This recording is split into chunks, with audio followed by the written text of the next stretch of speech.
Setiap orang berhak merasa aman, namun kenyataannya banyak yang menjadi korban kekerasan seksual, baik di tempat kerja, di ruang publik, bahkan di lingkungan keluarga terdekat. Kekerasan seksual bukan hanya soal fisik, tapi juga bisa terjadi melalui kata-kata, isyarat, atau tindakan yang merendahkan. Ini tidak boleh dibiarkan.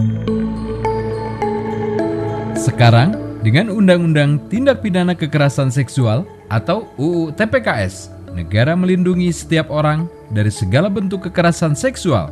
Pelaku bisa dihukum dan korban bisa mendapatkan pelindungan serta pendampingan hukum dan layanan psikologis. Jangan diam jika Anda atau orang yang Anda kenal, khususnya perempuan dan anak, menjadi korban kekerasan seksual. Laporkan segera. Hubungi Sapa 129 atau WhatsApp ke 08111 129 129 yang siap mendengarkan dan membantu Anda. Bersama, kita bisa menghentikan kekerasan seksual.